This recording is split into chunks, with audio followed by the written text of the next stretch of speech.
Hi, you're listening to Boggy Talk, Faith Conversations in the Mud, a resource of Church on Bayshore. Boggy Talk is recorded on Boggy Bayou in Niceville, Florida, and is hosted by Justin Wyatt and James Ross, pastors at Church on Bayshore. We typically want every matter of faith and life to have crystal clear answers, but it isn't always that easy. This podcast digs in to help Christians think with a kingdom mentality about topics that sometimes get muddy and bog us down. So let's dive in.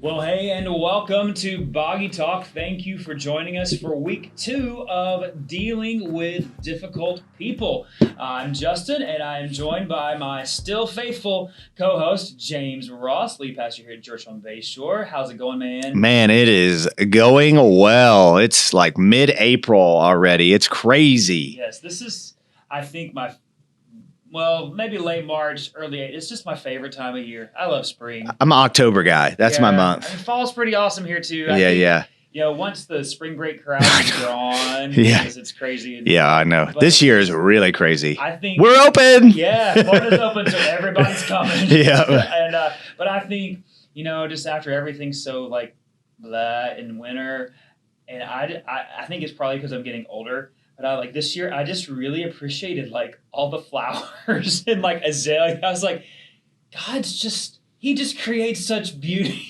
That wasn't me. That was not me. Like, cut it down. I'm like, achoo. But I was just like, man, it's spring. It's just new life. It's a reminder of resurrection. Jesus is good. Yeah. So this week, we are continuing talking about dealing with difficult people. Last week, we talked about personalities, and this week really just takes a little deeper dive about how we deal with conflict, specifically conflict that arises from misunderstandings and differences of opinion. So one of the things we shared last week about conflict is that often our conflict is not about the actual difference of opinion. It's about how we are disagreeing. It's not necessarily what we're disagreeing on, but how we're disagreeing. So what do you think about that? I think you're right, Justin. Hey, thanks, man. I'm glad we don't have conflict over that. I'm trying not to be a difficult person today. Yes, thank you. So you're just going to yes, agree with everything you say, which ultimately will become very difficult for you. So that's right. Yes. I think part of the tension here is because we are losing this ability as a culture to disagree well. I know, man. It's not modeled well. It's not. Many ways. So we are going to fight today to show everybody how to do it. So I didn't say physically. What the heck? I know, man. Goodness. Where's that coming from, Justin Wyatt? Middle school. Just kidding. Anyone who knew me in middle school knows that is not the case. But we're losing this culture because, it's not modeled politically. It's not modeled in the news. It's not modeled on social media.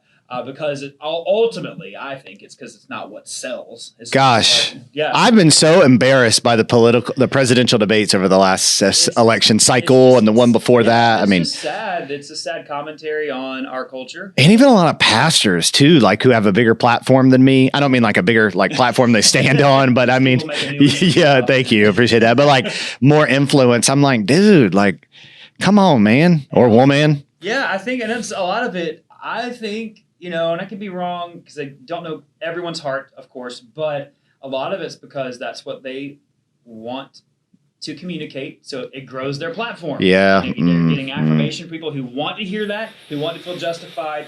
And that is a source of conflict for me because I'm like, be quiet. Yeah. and some of it is just a misunderstanding because in 140 characters, it's hard to fully understand where somebody's coming from. But I think, let's separate ourselves from that because in reality, that has very little implication on our life. But let's talk about, just as we're going about our married life, our relationship with our children, the workplace, church, ball field, wherever it is, like just misunderstandings in general. I think we need to start there and then we'll get to when, we understand each other and we disagree. Yeah, exactly. So you're right. Beginning with what's a miscommunication? Yeah. And I think, steps to that is obviously like ask for clarity. Last night we had rehearsal and someone afterwards asked a question and they said, I'm sorry for asking another question. And I said, no, don't be sorry for asking me a question, because you are getting, I want you to be clear. You shouldn't have to guess what I'm trying. If I didn't communicate it the right way, or even if I did and you didn't understand, it's okay. Like, so seek clarity. Yes. If you are if there's a misunderstanding, and a lot of times it's a miscommunication. I thought you were going to do this. This is in work, and this is at home, marriage, kids. I thought you were doing this. I assumed you were doing this. Well, that's the problem, is we assumed. Well, I think it's harder. It's so funny. We're in the information communication age, right? I think it's harder to communicate than it's ever been. I mean, granted, I have no experience in the series of life before that, but truly, because we are bombarded with so much information. So if somebody is going about their day, they're texting, they're emailing, they're looking at Twitter, Instagram, Facebook, they're interacting with people, they're reading articles, like, you just forget what is up here in your head and what you've actually said. And also, on top of that, we have all kinds of different learners. You know, we talked about personality types. So I'm an auditory learner, which is like 5% of the world. So it frustrates some people in my life because they'll have emailed it, they'll have written it, they'll have, whatever. And I'm like, no, just clearly tell me again. And they're like, seriously? And I'm like, no, I literally need you to say that, like, again, very directly and bluntly, right. And I'm a visual person. So you make me draw pictures. Can you diagram but I really, the flowers speak to you in April. So late. But I think for me, I'm like, I have to write it down.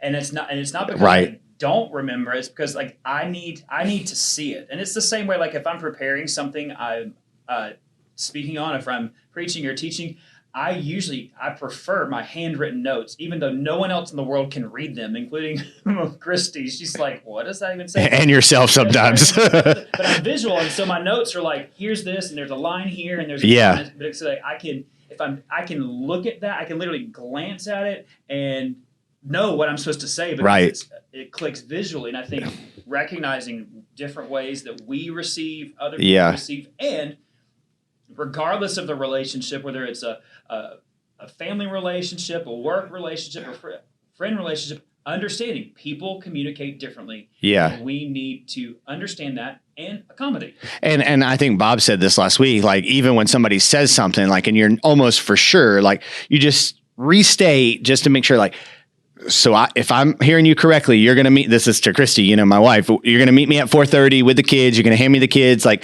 let me just go through this again, even though it's in our calendar, even though we talked about it last night, like, there's nothing wrong with that. Yeah. Well, it's like, and you say this a lot, and I've noticed myself saying it. I know that you say it a lot because I heard your son say it the other day, and it's for clarity.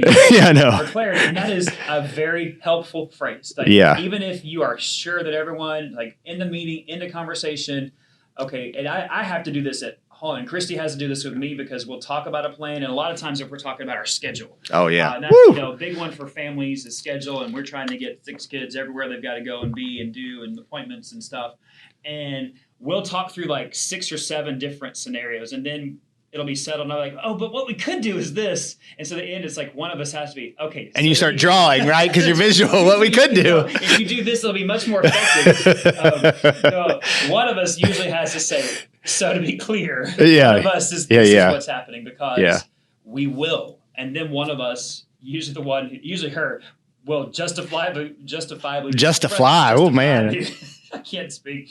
That's because you think your wife is so fly. You said justify. She'll be upset. And she has every right to be, because I wasn't clear or I didn't follow through. And so it's for clarity. So I think that's basic communication, but also we need to be reminded of that, because we're really all not great at communication. Yeah. So, I mean, this sounds so simple, but, like, just stop being arrogant and seek clarity, and restate things and make sure you understand where somebody's coming from, because, you really can't get to, if there are difference of opinions that need to be dealt with, if you're constantly not getting clarity on where you're actually at. So, when it comes to misunderstandings, I just think that is, a big deal. And again, assuming the best in people, like Bob talked about last week, is just a great idea. Yeah, I think too, we talked about this last week, being aware of, being self-aware of how we receive things. And I think my personality sometimes is like, I can walk away from a situation or a conversation, and it didn't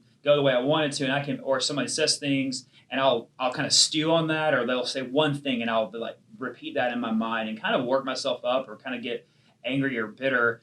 And that's because I'm sinful, and I'm not really giving that other person the opportunity to explain what they meant. And Dr. Brene Brown, she's I think sociologist, psychologist. I'm not sure, and I don't mean that disrespectfully. I mean that I just literally right now can't remember. But I heard her speak one time. And she's make-believe. Yeah, there's this person.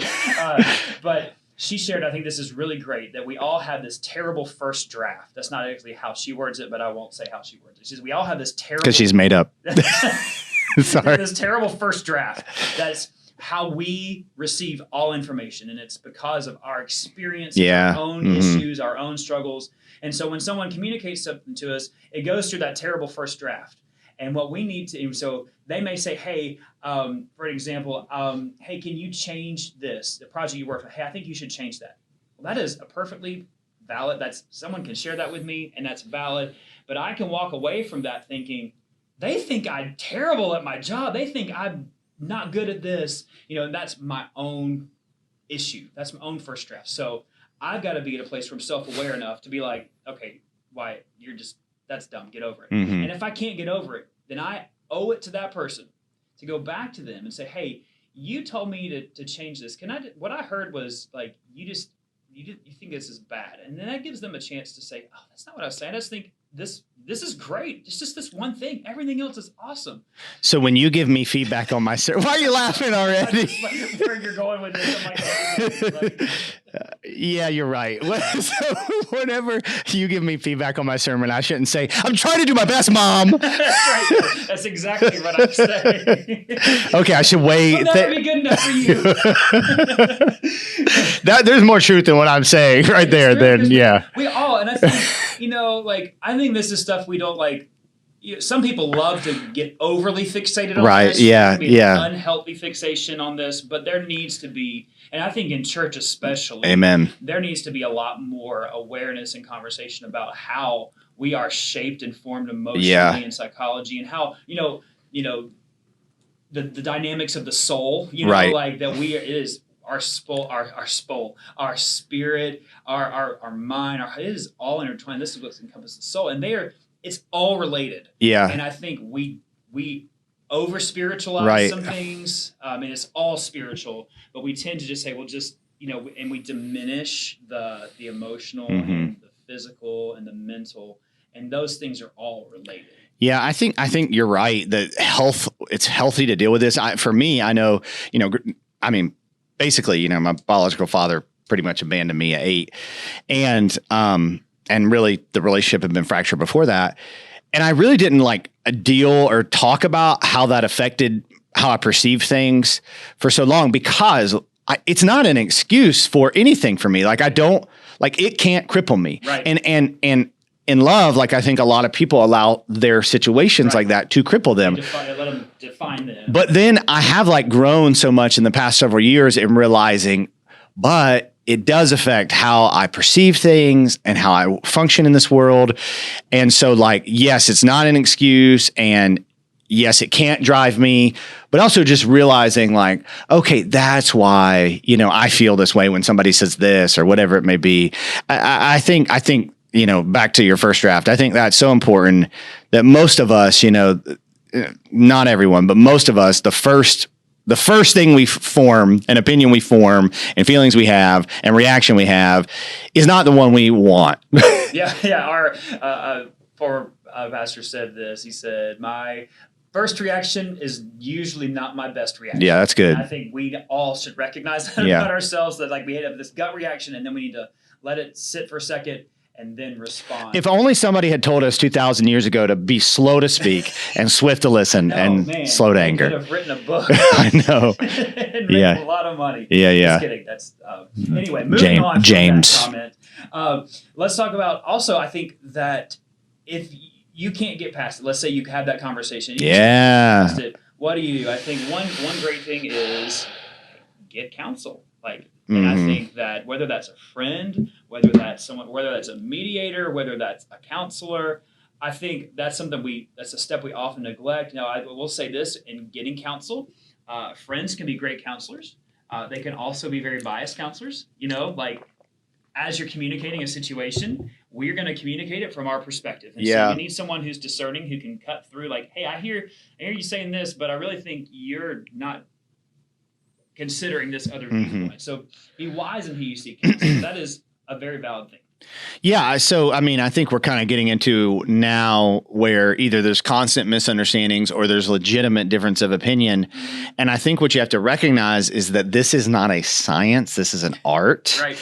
And what I love about being a part of a church is you get to hear a church where there's actual conversation about this kind of stuff is you get to hear how couples who are, married for longer than you deal with this, or parents and kids deal with this, or other members of society, deal with this. And I think you start to learn best practices and how to get past those frequent misunderstandings and how to deal with differences of opinions, because there are times. So we had just last week or a couple weeks ago in our staff meeting, we're discussing an issue in our church that we're trying to figure out, like, what are we going to do moving forward? Yeah. It's not it's something we have to deal with because of growth and new people and Yeah. And there are legitimate differences of opinion. Yeah. From great people. So I assume the best in all these people. But I think realizing we're going to have to give this some time. Everybody needs the opportunity to be heard. And at the end of the day, somebody kind of is the decision maker, and I think kind of that needs to be, that's why premarital counseling is important. You need to talk to somebody about what if we get to this impasse, because that's going to happen. Right. In any kind of environment, any relationship, any work, there's going to be this part where you're like, what do we do when we just can't agree? And, that could be several more episodes of we talk, but ultimately it comes down to, well, at the end of the day, we have to, in a work environment or in a marriage, you're on the same team. So a decision has to be made, who's responsible. And then we're going to walk away from this still maybe not agreeing that it was the best decision, but we're going to agree that we're a team. Yeah. So I think that's a different dynamic you have from a work environment, a church staff environment, a family environment, than you do just somebody else. Yeah. Where you can. But the weight of a difference of opinion of somebody you don't have to interact with really doesn't. I mean, who cares? Yeah. Just stop scrolling Facebook, and it doesn't even matter. That hide button is right. At work, even there are things where it does matter and it doesn't matter. And I do think that's a part of this. Certain personality types have to realize, not all. And I'm so let's get conflict. Okay, so when it comes to conflict, there are different personality types. I first heard Dr. Gary Chapman talk about this, who is a psychiatrist. See, I know where my doctors, your source. what they, but I don't think he originally said this. But he talked about the conflict types, and he said that some people want to win, right? That's just they want to win. That's me. I want to win. And it's not, I don't want to, actually, I don't want to be the person that wants to win, just so you know, but you recognize that's your natural tendency. I probably would have been a decent attorney, and my son, Cameron, he also, He already is a decent attorney at the age of 12. I know. Then there's compromise, which is the person who really just wants everyone to be happy. I feel like that's probably you. You're like, how can everybody be happy? Let's think of the best possible scenario. Everybody gets something. Right. But that is good in some situations. Yes. It is not good in some Yes. And same with win, same with win. And then yield is where somebody is ultimately going to they're just going to say, I want them to be happy. So I don't necessarily want to be happy, but I want to let somebody win. And then withdraw, who says, I don't want to deal with any of this. I'm going to go hide, And then resolve is a person who says, let's get to the solution. Yeah. Now, resolution is the answer for most conflicts. Now, there are some times where win is the answer if it's based on the severity of the issue, and same with yield and withdrawal. But typically, if there's a real difference of opinion, you want to get to resolution. So I think that you have to recognize your personality type as you go into conflict and say, is this a chance? So since I'm somebody who wants to win, I just have to realize 90% of the conflicts and difference of opinion just don't matter. Right. So I don't engage. I'm not saying I disengage, but I just, it's fine. It doesn't matter. Yeah. And I think everybody, who kind of wants that has to realize that at some point, like not every hill is worth dying on. Right. And as someone who would seek to try to like make sure everybody's okay, that can be good in some situations, but ultimately in many situations, it's not going to be the best solution for the goal. And so it's saying, hey, my tendency is to do this, but that's not what I need to do right now. And as someone who's a people person too, it's recognizing like this is personality, this is how I come to the table. Like as someone who genuinely wants everyone to be happy because, love people, recognizing that we're probably going to make a decision that's going to, some people aren't going to like, that someone's not going to like. And that will eat away at me if I'm like, but if I don't remember, hey, but the goal is this. The goal is this. And inevitably, this is what's going to happen. I think we're ultimately, with a winning personality. Thanks, Justin. With someone who wants to win, someone who's compromised. Like we have to always say, what's the goal? What is the win? Yeah, you're right. The win is that there's the best case scenario. What moves us towards the goal that we believe we're called to, and then let's factor in how we're wired. Let's factor in all these things, and ultimately say, okay, but all those things have to be laid aside. Yeah. And that's where it comes back to in personality. And this is a completely different topic, but it comes back to identity. Like if my identity and my sense of self-worth comes from winning, comes from being right, I will constantly be beating myself up in situations because that's my identity came from that. Our identity's in Christ, and His approval of me doesn't matter. It doesn't change. It doesn't matter. It doesn't change if I don't win a conflict. If I don't, right. I think that's where, our identity's so wrapped up in getting our way, being right and being perceived. So I think where somebody would push back on this is saying, well, what if I am right? Like I'm right about whatever it is, and what I would say to you, and this is. I'm not always right. So first of all, like be humble, but because the way God has gifted me, I often do see things before others see things. That's part of being a leader. I say that humbly. God could literally shut me up. Like there's nothing great about me, but I'm able to just kind of see where we should go as a church, things for our family, how people can come together and do something awesome. Like I'm a leader, but nobody changes overnight. So and this is true in my marriage, like if we sit and argue about something for 2 hours and I explain to my wife how I'm right, again, first of all, I'm not always right. But secondly, she still might not agree the next day. The church still may not be ready for whatever it is. And so I think we have to realize that even if, our spouse or our child or somebody we work with, even if we're in the right, we can't just force them to get on board. I've got to realize this might be, even if I'm right, it might be 6 months before we get there or 5 years before we get there. And so how am I going to maintain the unity even as I try to get us there and have multiple conversations and love people through that conflict, through that difference of opinion? Yeah, and I think what you just said, how do you love people through it? And trying to win isn't loving. But working towards resolution is. So levels of conflict. So I think when we talk about conflict, misunderstandings, differences of opinion, it's important to understand where the real conflict is.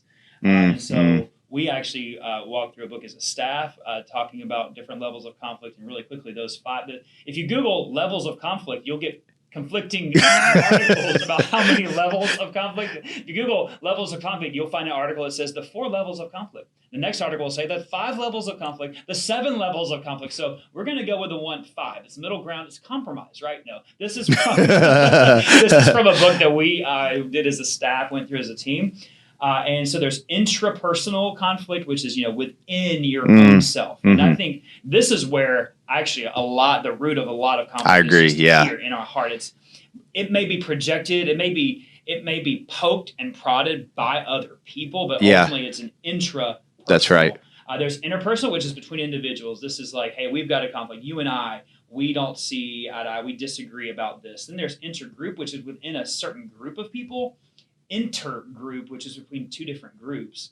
and then intra-organizational, which is within an organization. Which most people probably won't even deal with that, right? Exactly. Unless you're like at a leadership level of an organization trying to manage like that. That's kind of beyond where most of us will operate. Most of where we're going to operate is intrapersonal, interpersonal, and then really intra-group within a group that we're in. Yeah. So and recognizing the conflict, I think, is key in how you deal with it, right? Which kind of conflict you have? Absolutely, because you have to say, okay, what is the conflict here? And I think most of the time, like if we go down the list, intergroup, interpersonal, most of it can, I think, I'm not going to say most, a lot can be resolved at the intrapersonal. That sounds like interpersonal conflict That's of right. how much you think. Yeah, exactly. That's how much. That's a great illustration. Yeah. Because you're correcting yourself as you go, actually, no. Because you're thinking through things. You're actively thinking through, okay, this is the deal, but really what I'm frustrated about isn't actually right. That's their good. opinion. That's so good. It's what I'm actually frustrated about is this, fill in the blank. And I think just having that, and then there's going to be interpersonal conflict. That's inevitable. You're not going to agree with everyone on everything all the time. So you have to identify what is the real issue. And I think where we err as people and really as a culture is we automatically jump to this interpersonal conflict where we disagree about something. We assign it to a character issue, and then we like vilify people.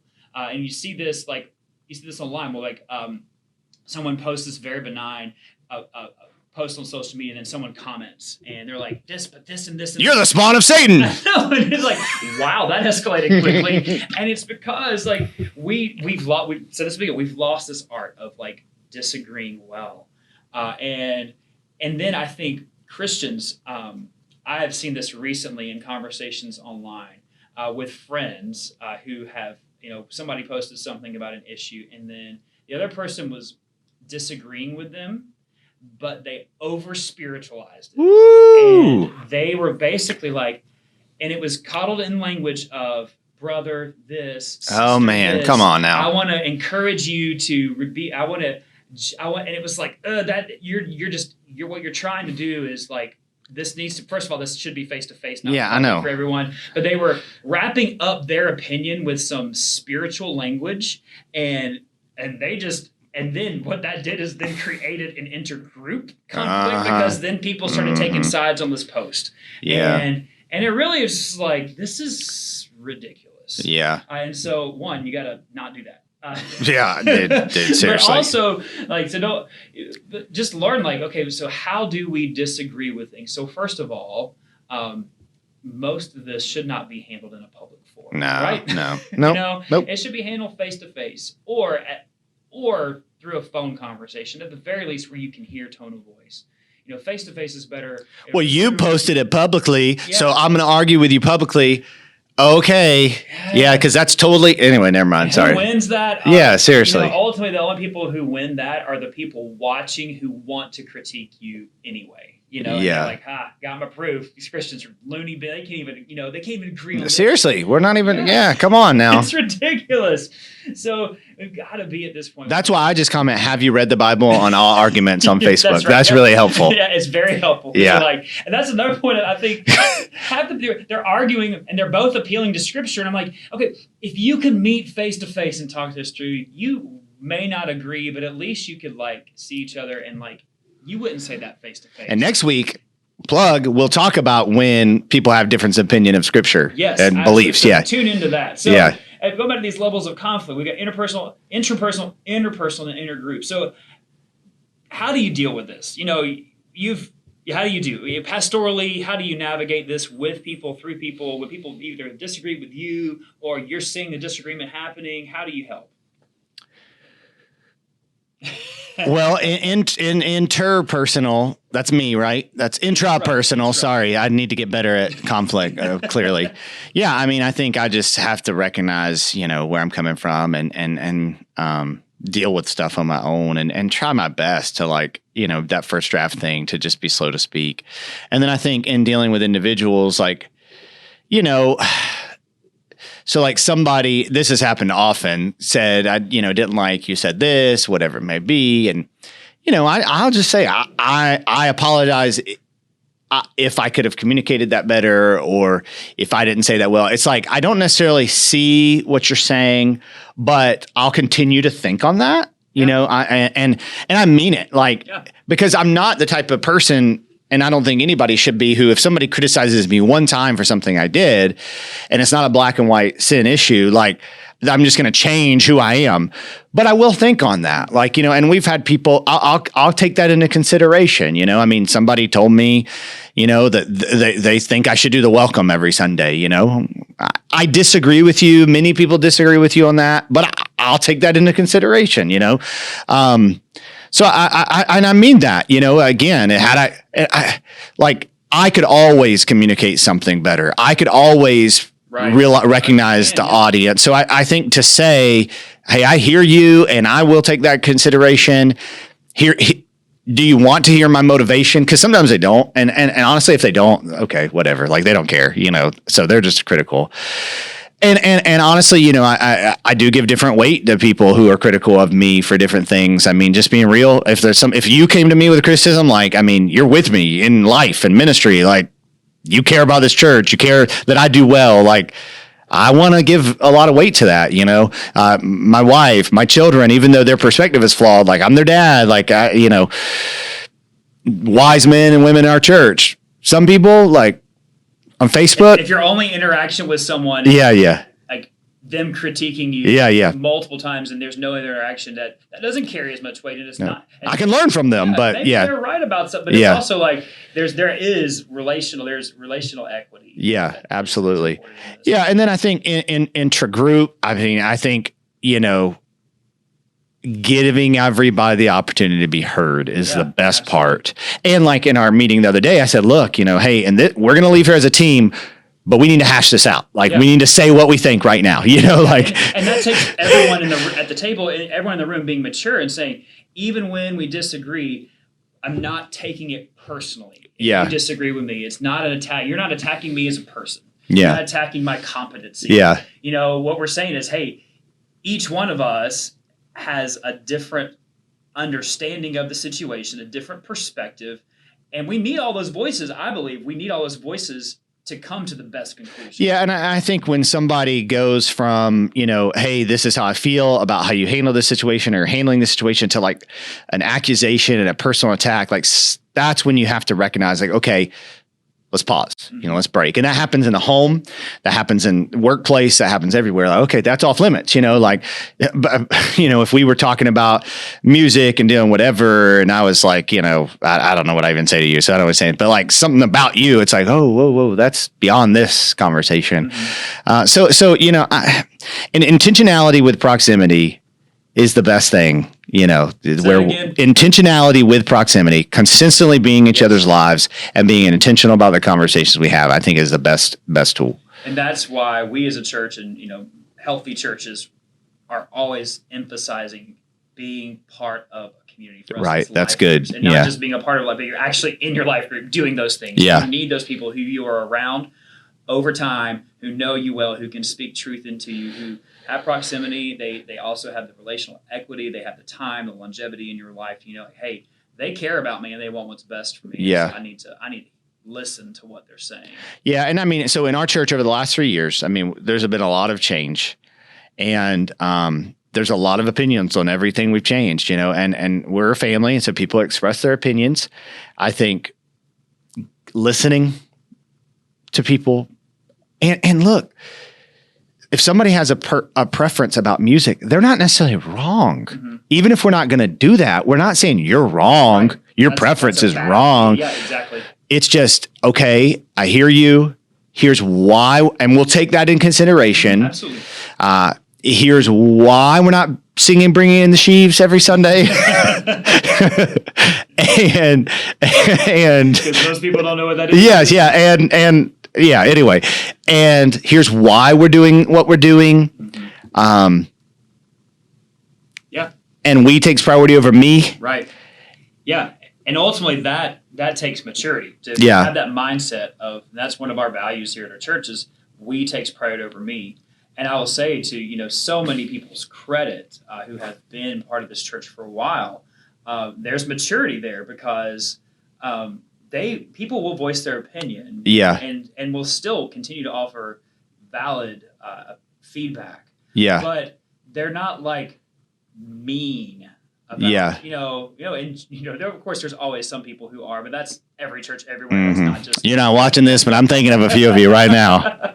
and their names are No. No. I was like, please don't. But I think it takes maturity, and so we're blessed to have people who are mature. Yeah, mature leaders absolutely. Who are saying, hey, this is if I was in charge, if everything was the way I liked it, it would be like this. But that's okay. And honestly, even as a leader or pastor, everything isn't how I want it, Dude, and that's actually good. You are hitting on something that's very important here for leaders. If leaders are watching this, whether that's in the workplace or in the home, or in the church, Community.